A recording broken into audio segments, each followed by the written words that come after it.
गंदगी को निकालने के लिए हमारा बॉडी का इम्यून रिस्पॉन्स शुरू होता है, जिसको हम एक्यूट डिजीज के नाम से जानते हैं। तो जब भी हम एक्यूट डिजीज को मेडिसिन से रोकते हैं तो हमारा 40% इम्यूनिटी कम हो जाता है, और जब हम क्रोनिक डिजीज को फिर मेडिसिन से रोकते हैं तो पुनः हमारा जो इम्यूनिटी है पुनः 40% कम हो जाता है, और 20% इम्यूनिटी के साथ हम डिस्ट्रक्टिव डिजीज को ठीक कर पाना हमारे बॉडी के लिए संभव नहीं है। टेंशन हमारे इम्यूनिटी को कमजोर करने का सबसे बड़ा साधन है।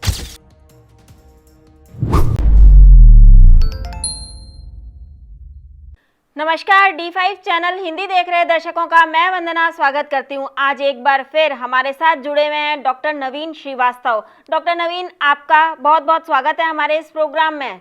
आपका भी मेरी तरफ से बहुत बहुत स्वागत। डॉक्टर नवीन, लोग बहुत जल्दी बीमार पड़ जाते हैं। इसकी वजह होती है उनका कमजोर इम्यून सिस्टम होना। तो ये इम्यून सिस्टम कमजोर क्यों हो जाता है? हमारे बॉडी के अंदर जो टॉक्सिन निकलने के मार्ग हैं, जिनमें टॉक्सिन निकलने का मार्ग जो है मल के द्वारा, मूत्र के द्वारा, पसीना के द्वारा, कफ और श्वास के द्वारा हमारे शरीर का गंदगी हमारे शरीर से निकलता है। किसी कारणवश जब ये गंदगी हमारे शरीर से नहीं निकलता है तो शरीर के विभिन्न जगहों पर जाकर के यह गंदगी जमा होने लगता है, और यह गंदगी एक समय आने पर रोग का रूप ले लेता है। इस गंदगी को निकालने के लिए हमारा बॉडी का इम्यून रिस्पॉन्स शुरू होता है, जिसको हम एक्यूट डिजीज के नाम से जानते हैं, जिसके अंतर्गत हमको सर्दी, खांसी, उल्टी, दस्त, बुखार का लक्षण शो होता है। इन बीमारियों को हम अलग से बहुत गंभीर बीमारी मान करके मॉडर्न मेडिकल की दवाओं का सेवन करते हैं, जिन दवाओं का सेवन करने से हमारी इम्यूनिटी 40% कम हो जाती है, और हमारा जो एक्यूट डिजीज है वो क्रोनिक डिजीज के रूप में कन्वर्ट हो जाता है। क्रोनिक डिजीज खासकर हार्ट का problem, diabetes, blood pressure, asthma, skin का इन्फेक्शन, जोड़ों में विभिन्न प्रकार के दर्द, साइनोसाइटिस इत्यादि। और जब हम इन रोगों को दूर करने के लिए पुनः मॉडर्न मेडिकल की दवाओं का प्रयोग करते हैं तो यही क्रोनिक डिजीज पुनः हमें डिस्ट्रक्टिव डिजीज के रूप में गिफ्ट मिलता है। डिस्ट्रक्टिव डिजीज में हार्ट में ब्लॉकेज, किडनी फेल, पैरालिसिस और कैंसर की समस्या हो जाती है। तो जब भी हम एक्यूट डिजीज को मेडिसिन से रोकते हैं तो हमारा 40% इम्यूनिटी कम हो जाता है, और जब हम क्रोनिक डिजीज को फिर मेडिसिन से रोकते हैं तो पुनः हमारा जो इम्यूनिटी है पुनः 40% कम हो जाता है, और 20% इम्यूनिटी के साथ हम डिस्ट्रक्टिव डिजीज को ठीक कर पाना हमारे बॉडी के लिए संभव नहीं है। तो सबसे बड़ा कारण मॉडर्न मेडिकल सेवन करना, जिससे हमारी इम्यूनिटी कमजोर होती है। दूसरा है हेवी डाइट का सेवन। गरिष्ठ भोजन जब भी हम करते हैं तो हमारा इम्यून उसको पचाने में ही अपना पूरा समय लगा देता है, तो हमारे बॉडी के पास बहुत कम इम्यून बचता है हमारे बॉडी के बाकी रिपेयर मेंटेनेंस के लिए। इसके अलावा बिना भूख का और बिना मतलब हम आवश्यकता से अधिक भोजन करते हैं, यह भी हमारे इम्यून सिस्टम को कमजोर करने का एक बहुत बड़ा कारण है। इसके अलावा हम अपने शरीर से आवश्यकता से अधिक काम लेते हैं, शरीर और मन से दोनों से हम आवश्यकता से अधिक काम लेते हैं, जिसके कारण हमारा शरीर पूरी तरह से थक जाता है, और जितना हमारे बॉडी और माइंड को रेस्ट लेना चाहिए उतना हम नहीं ले पाते, इसलिए भी हमारा इम्यून सिस्टम कमजोर हो जाता है। इसके अलावा हम हमेशा तनाव में रहते हैं, बिना मतलब की बातों को लेकर के हम अलग से अपने सिर के ऊपर एक्स्ट्रा टेंशन लिए रहते हैं, जो हमारे इम्यून सिस्टम को कम करता है, क्योंकि टेंशन से हमारे बॉडी का बहुत सारा एनर्जी का लॉस हो जाता है, और बॉडी के पास एनर्जी ही नहीं बचती कि वो अपने बाकी डिजीज को क्योर करे और अपने इम्यून सिस्टम को बढ़ाए। और सबसे अंतिम कारण है हम अपने ब्रह्मचर्य का पालन नहीं कर पाते, ब्रह्मचर्य का दुरुपयोग करते हैं। इन सभी कारणों से हमारे शरीर के इम्यून सिस्टम कमजोर हो जाता है। डॉक्टर नवीन, इम्यून सिस्टम स्ट्रांग है, इसकी पहचान कैसे की जा सकती है? कैसे पहचाना जाए कि आपका इम्यून सिस्टम जो है वो स्ट्रांग है? जब हमारा इम्यून सिस्टम स्ट्रांग रहेगा तो हमें गहरी नींद आती है। जो भी भोजन हम करते हैं, भोजन का अच्छे से पाचन हो जाता है, और पाचन हो करके बॉडी में जो मिनरल न्यूट्रिएंट्स हैं उसका एब्जॉर्प्शन बड़ा अच्छे से हो जाता है। इसके अलावा हमारे शरीर में कहीं भी जलन नहीं रहता। बॉडी के प्रत्येक पार्ट का टेम्परेचर एक समान रहता है और हमारा शरीर हमेशा ऊर्जावान महसूस करता है अपने आप। किसी भी काम को करने के लिए हम थकान महसूस नहीं करते। हमें सिर में दर्द या शरीर के किसी भी पार्ट में अलग से जब दर्द महसूस नहीं होता है और हमारे बॉडी के प्रत्येक ऑर्गन अच्छे से काम करते हैं, तो हमको समझना चाहिए कि हमारा इम्यून सिस्टम बहुत ही स्ट्रांग है और कोई भी हल्की फुल्की बीमारी हो जाने पर अन्य लोगों की तुलना में हम जल्द स्वस्थ हो जाते हैं। जैसे यदि दो व्यक्ति का एक्सीडेंट हुआ, दोनों यदि आईसीयू में भर्ती है, एक पेशेंट ठीक हो जाता है और एक पेशेंट मर जाता है।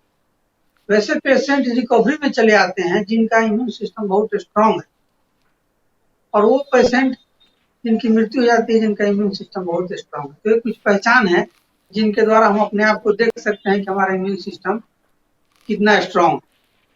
इम्यून सिस्टम को कैसे स्ट्रांग किया जा सकता है, यानी कि आप अपनी इम्यूनिटी को कैसे बढ़ा सकते हैं? हमारी बॉडी के अंदर में 60% इम्यूनिटी हमारे आंतों में पाया जाता है। हमारे आंतों के अंदर लगभग 1.5 kg यूजफुल बैक्टीरिया पाए जाते हैं जो हमारे बॉडी के विभिन्न तरह के फंक्शन को और इम्यूनिटी को मेंटेन करते हैं। तो यदि इन बैक्टीरिया के ग्रोथ को मेंटेन किया जाए और इनको हमेशा हेल्दी डाइट दिया जाए तो हमारा इम्यून रिस्पॉन्स 60% तो ऐसे ही मेंटेन हो सकता है। इसके लिए सबसे अच्छा है कि फाइबर डाइट का सेवन किया जाए। जितना अधिक से अधिक हो सके कच्चे फल, सब्जी और सलाद का सेवन किया जाए और फाइबर युक्त डाइट का सेवन अधिक से अधिक किया जाए। इससे यह बैक्टीरिया मेंटेन रहेंगे। दूसरा है कि लहसुन, अदरक और प्याज कुल प्रीबायोटिक का काम करते हैं बैक्टीरिया के। इससे इनका ग्रोथ और मेंटेनेंस भी होता है। दूसरा है कि हेवी डाइट का सेवन जो हम करते हैं उसके स्थान पर हमको हल्के, सुपाच्य और ताजे भोजन का सेवन करना चाहिए जिससे हमारा इम्यून सिस्टम बढ़ता रहे। इसके अलावा हम अपने बॉडी से जब एक्स्ट्रा वर्क लेते हैं या किसी दिन हम अच्छे से नहीं सो पाते हैं तो उसके नेक्स्ट डे होकर के पुनः हम अपने वर्क में लग जाते हैं। ऊर्जा प्रदान करने के लिए, इम्यूनिटी प्रदान करने के लिए हमको नेक्स्ट डे होकर के भरपूर रेस्ट लेना चाहिए, भरपूर नींद लेना चाहिए। इससे हमारा इम्यूनिटी का मेंटेनेंस हो जाता है। इसके अलावा जब भी हमारे मन में तरह तरह के विचार आते हैं जिससे हमारी इम्यूनिटी कमजोर होती है तो हम अपने मन को श्वास के ऊपर रख देते हैं। जब भी हमारा मन इधर उधर भागता है, भटकता है, तो हम क्या करते हैं, इसको अपने श्वासों के ऊपर रख देते हैं जिससे हमारा मन श्वासों के ऊपर केंद्रित हो जाता है और हमारी इम्यूनिटी बढ़ती है, मेंटेन हो जाती है। इसके अलावा हम आवश्यकता से अधिक टेंशन लेते हैं। टेंशन हमारे इम्यूनिटी को कमजोर करने का सबसे बड़ा साधन है। तो टेंशन का मतलब है कि हम अपने पास्ट या फ्यूचर में हमेशा भ्रमण करते रहते हैं। तो जब भी हमको फ्यूचर का और पास्ट की बातें हमें याद आए तो हमें तुरंत अपने प्रेजेंट मोमेंट में रहने का आदत डालना पड़ेगा। प्रेजेंट मोमेंट में जब भी हम रहना सीखेंगे तो हमारी इम्यूनिटी बढ़ते चली जाएगी। जो होना है वो तो हो करके रहता है। अब एक पेशेंट जिसको टेंशन हो गया था, हम लोगों ने ध्यान मेडिटेशन के बारे में बताया, पेशेंट को इससे बड़ा लाभ हुआ। लेकिन एक पेशेंट देखा जब लगभग 10 दिन बाद कि कुछ लोग शुगर को मार रहे थे तो उसको देख करके पुनः उसको टेंशन हो गया। फिर आया कि सर मेरा प्रॉब्लम फिर बढ़ गया। तो फिर हम लोग उसको पॉजिटिव एस्पेक्ट उसको समझाया कि भाई जो यह काम कर रहा है उसके बीवी बच्चे हैं, उसके पालन पोषण का वही आधार है। वो जो कर रहा है उसको करने दीजिए, आप दूसरे कामों में दखल नहीं दीजिए। आप अपने प्रेजेंट मोमेंट में रहिए, दूसरे के बातों को छोड़िए। फिर इस तरह की बातों को जब हम समझाते हैं अपने आप को या किसी दूसरे व्यक्ति को, तो इससे हमारा प्रेजेंट मोमेंट में रहने की क्षमता बढ़ती है और हमारा इससे तनाव कम होता है जिससे हमारी इम्यूनिटी बढ़ती है। इसके अलावा बहुत अधिक समय हम टीवी में या बाहरी जगत में जो रह करके हम ध्यान देते हैं, वो जब हम अंतर जगत में अपनी प्रवेश यात्रा करते हैं तो इससे भी हमारी इम्यूनिटी बढ़ जाती है। सुबह के समय में थोड़ा आसन, प्राणायाम, ध्यान, ये भी हमारी इम्यूनिटी के बढ़ाने में बड़ा सहायक होता है। इसके अलावा ब्रह्मचर्य का पालन तो निश्चित रूप से करना चाहिए, क्योंकि ब्रह्मचर्य का जब दुरुपयोग करते हैं तो ऊर्जा का क्षय हो जाता है, और जब हम ब्रह्मचर्य का उपयोग अपने शारीरिक क्षमता के विकास के लिए यानी कि ऊर्ध्वगामी जब उसका प्रयोग हम करते हैं तो हमारा मानसिक और आध्यात्मिक विकास होने लगता है।